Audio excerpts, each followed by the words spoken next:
পাতিপুর গ্রামে নদীর ধারে এক ত্রান্তিক মহাশয় এসেছে। তা দেখতে গ্রামের গরিব দুঃখী মানুষরা সেখানে গিয়ে উপস্থিত হয়। সেখানকার একজন ব্যক্তি বলে, বাবা বাবা আমার দুটো গরু সাপে কেটে দিয়েছে, আর বাকি গরুগুলোকে কিভাবে আমি ভালো রাখবো আপনি যদি একটু বলে দিতেন তাহলে আমার ভালো হতো। সেই কথা শুনে ত্রান্তিক বললেন, বসো বসো, আমি পিছাসের কাছ থেকে শুনে আসি। এই কথা বলে তান্ত্রিক একটা ঘরের মধ্যে যায়। গ্রামের একজন চুপি চুপি তান্ত্রিকের পিছে পিছে যায়। সেখানে গিয়ে দেখে এক সাধু বাবা হাত পা বেঁধে বসে আছে। আর বাইরে থাকা সাধু বাবাটা বলল, সব কিছু তো শুনেছেন, এখন ঠিকঠাক ওষুধপত্র দিয়ে দিন। তারপর একটা শিশি দিয়ে দেয় যে এটা চারিদিকে ছিটিয়ে দিতে বলে। আর সেই বাইরে থাকা সাধু বাবাটা ওষুধ নিয়ে আবারও বেরিয়ে এলো। নে ধর, এই যে শিশিটা দিয়েছি, এই শিশিটার মধ্যে জল আছে, চারিদিক দিয়ে ছিটাবি। তুই আগের জন্মে সাপদের মেরেছিলি, তাই এই জন্মে সাপ তোর প্রতিশোধ নিচ্ছে।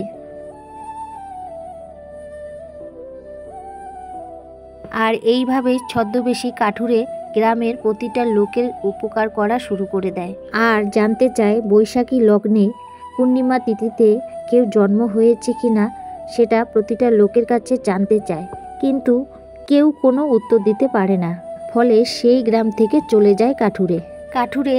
আর ওই যে তান্ত্রিক, সে আবারও চলে যান অন্য একটা গ্রামে। সেখানে তান্ত্রিককে রেখে সারা গ্রামে ঘুরে বেড়াচ্ছেন কাঠুরিয়া সেই ত্রিপ্রহরী লোকটাকে খুঁজতে। কিন্তু ব্যাপারটা হলো, এখানকার লোকও সেটা বিষয়ে কিছু জানে না। আবারও কয়েকজনকে বলছিল সাধু বাবা, এই শোন, বৈশাখের লগ্নে ত্রিপ্রহরে জন্মেছে এমন কোনো মানুষকে চিনিস তুই? সেখানকার লোক বলল, না বাবা, আমরা চিনি না। সেখানকার একজন মহাজন অনেকটা টেনশনে ছিল। সেও এলো সেই সাধু বাবার কাছে। সেও তার সমস্যার কথা বলল। সাধু বাবা মহাজনকে একটা শিকড় দিলেন, দিয়ে বললেন, এই শিকড়টা ভিজিয়ে ঘরে চারিদিক দিয়ে ছিটাবি। আর শোন, তুই কি একটা কথা বলতে পারবি? সেখানেও একই প্রশ্ন। সাধু বাবা বললেন যে বৈশাখী লগ্নে দ্বীপপ্রহরে জন্মেছে এমন লোককে চিনিস তুই? সেই কথা শুনে বেশ কিছুক্ষণ মহাজন একটু ভাবনা চিন্তা করার পরে বললেন, হ্যাঁ, আমাদের মহারাজ সেই তো বৈশাখী লগ্নে জন্মেছেন। আর সেই সাধু বাবা অনেক খুশি হয়ে গেলেন আর বললেন, বেশ, তাহলে তাকে আমার কাছে নিয়ে আয়। মহারাজ কিন্তু করতে করতে তিনি বলে দিলেন যে তিনি তো মহারাজ, তিনি কি আমার কথায় আসবেন? সাধু বাবা তখন তাকে বলে দিলেন যে তুমি বলবে বৈশাখী লগ্নে দ্বীপপ্রহরে 12টার দিনে জন্ম হয়েছিলেন। এটা বললেই রাজা আমার কাছে আসবে। মহাজন একটু ঘাবড়ে বলছিল, বেশ বেশ, ঠিক আছে। রাজদরবারে মহাজন সেই কথাটা মহারাজকে বললেন। মহারাজ অবাক হয়ে গেলেন, বললেন, একজন তান্ত্রিক আমাকে না দেখে আমার জন্ম কিভাবে জানে? তো তাকে তো দেখতেই হবে। মহারাজ এসে প্রণাম করলেন সাধু বাবাকে। সাধু বাবা বললেন, তোমার সামনে বড় একটা বিপদ আছে। সে কথা শুনে রাজা অনেকটাই ঘাবড়ে গেলেন। সাধু বাবা মহারাজকে বললেন, তুমি এখানে অপেক্ষা করো, আমি আমার পিশাচের কাছ থেকে শুনে আসছি। এই বলে কাঠুরে আবার ঘরে ঢুকে যায়। আর এইদিকে রাজা মনে মনে চিন্তা করতে থাকলেন যে তাহলে রাজ জ্যোতিষী কিছু জানালেন না কেন। আর এরই মধ্যে তান্ত্রিক ঘর থেকে বেরিয়ে এলেন।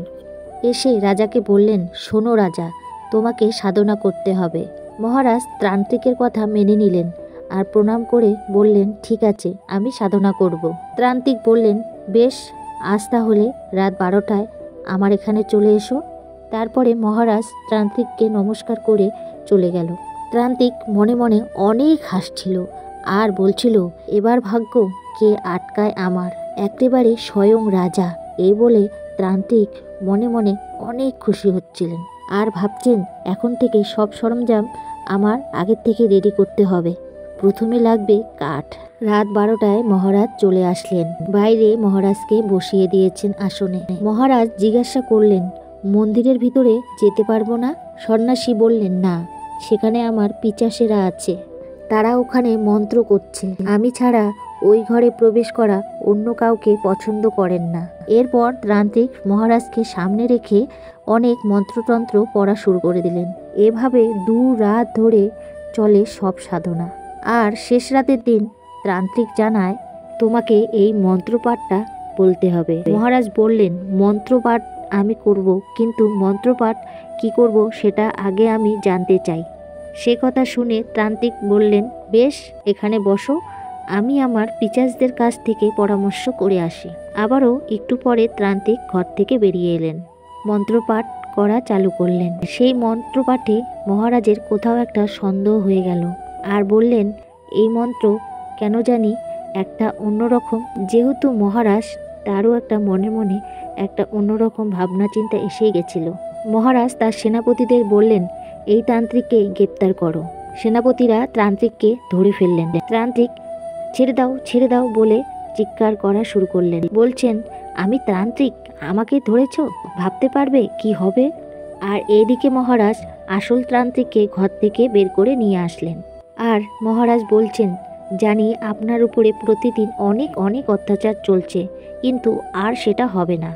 আজ থেকে আপনার রাজকর্মচারী আপনার সেবা করবে। তাছাড়া আমি আমার রাজপণ্ডিতের কাছ থেকে জেনে নিয়েছি, আমার কোনো খারাপ আশঙ্কা নেই। আর মহারাজ বললেন, তুমি মন্ত্র জানো না। তুমি বারবার ঘরে যাওয়া আসাতে আমার মনে সন্দেহ হয়ে গেছে, কেউ এমন আছে যে তোমাকে সাহায্য করছে। এবার আসল তান্ত্রিক বলেন, এবার আমি বলছি। এই লোভী কাঠুরিয়া আমার কাছে এসে বলে তার ভাগ্য পরিবর্তন করতে। আমি জানাই তোমার জন্মের লগ্নে যে ব্যক্তির জন্মের লগ্নটা মিলে যাবে তার সঙ্গে ভাগ্য পরিবর্তন করতে পারে। সেটা শুনে ও আমাকে প্রথমেই বন্দি করে। আমি না থাকলে ওর ভাগ্যের প্রক্রিয়া ও সেটা পূরণ করতে পারবে না। শেষ পর্যন্ত আপনার সঙ্গে ওর জন্মলগ্ন মিলে যায়, তাই আপনার ভাগ্যের সঙ্গে ওর নিজের ভাগ্য পরিবর্তন করতে চেয়েছে। কাঠুরিয়া বলেন, আমি কি ভুল করেছি? সবাই তো নিজের ভাগ্য পরিবর্তন করতে চায়। মহারাজ সেপাইকে বললেন, যান, ঘরের ভিতরে যে ধুনুচিটা আছে সেই ধুনুচিটা আমার হাতে এনে দেন তো। সেটা দেখে আসল তান্ত্রিক বললেন, এটা কিভাবে সম্ভব? মহারাজ বললেন, আমি বাইরের থেকে ওই ধুনুচির আলো দেখেই টের পেয়ে গেছি। মহারাজ বললেন, রাজ্যের লোভ তোমার ছিল না, শুধু এই রত্নই তোমার ভাগ্য পরিবর্তন করতে পারত। আসলে ভাগ্যের পরিবর্তন করতে গেলে শুধু ভাগ্যের দিকে তাকালে হয় না, চাই দূরদৃষ্টি আর সৎ ব্যবহার। আজকের গল্পটা তোমাদের কাছে কেমন লাগলো প্লিজ কমেন্ট বক্সে জানাবে। যদি ভালো লাগে আমার চ্যানেলটাকে সাবস্ক্রাইব করে দিয়ে পাশে থাকবে। Tata, bye bye.